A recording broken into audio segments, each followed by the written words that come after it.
Police হত্যা করলে 10,000 আর ছাত্রলীগ কর্মী মারলে 5,000 এমন চুক্তিতে রাজধানী থেকে ভাড়া করা হয় শত শত পথশিশু।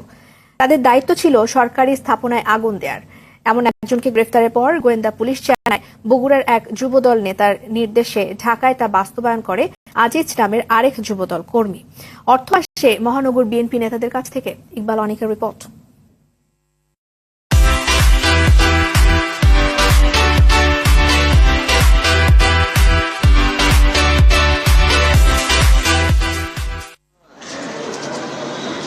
বগুড়া যুবদল নেতা নূরে আলম সিদ্দিকীর নির্দেশে রাজধানীর বিভিন্ন বস্তি থেকে ছিন্নমূল মানুষ ও পথশিশু কিশোরদের ভাড়া করেন।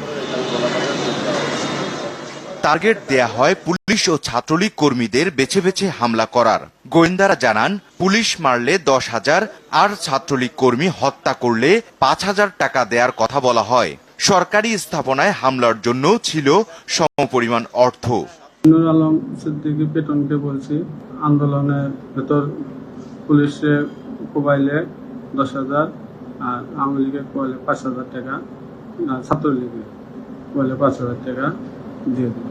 গোয়েন্দাদের দাবি, আজিজের দায়িত্বে ছিল উত্তরা সহ মেট্রো রেল ও আশপাশের এলাকা। বিএনপি জামাতের নেতা কর্মীরা টাকার বিনিময়ে টুকাই এবং ছিন্নমূল দিয়ে ঢাকা উত্তরা আবদুল্লাহ পৌরসদেশের বিভিন্ন স্থানে ভাঙচুর ও অগ্নিসংযোগ নারীকে হত্যা করা, এবং যার দ্বারা আপনারা দেখেছেন ঢাকা শহরের চতুর্দিকে আপনারা দেখেছেন যে গর্বের মেট্রো রেল, ডাটা সেন্টার, সেতু ভবন, বিটিভি ভবন এবং উত্তরাতে থানা পাড়িতে তারা হামলা করেছে। এরই মধ্যে পুলিশ সদস্য হত্যাকারীদের চিহ্নিত করা হয়েছে। পুলিশের উপর হামলায় বাহিনীর মনোবল ভাঙবে না বলেও জানান এই কর্মকর্তা। যারা পুলিশকে রাস্তার মধ্যে জ্বলিয়ে হত্যা করেছে তাদের প্রত্যেকেরই নাম্বার আমরা পেয়েছি।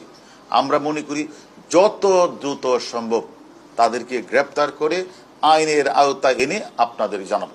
সহিংসতার ঘটনায় ঢাকা মহানগরের বিভিন্ন থানায় 200 মামলা দায়ের হয়। গ্রেপ্তার করা হয় 2,000-এর বেশি, যাদের বেশিরভাগই জামাত ও বিএনপির নেতাকর্মী। 200টি মামলা ইতিমধ্যে রেকর্ড করা হয়েছে এবং আরো কয়েকটি মামলা রেকর্ড করার বিষয়টি প্রক্রিয়াধীন রয়েছে।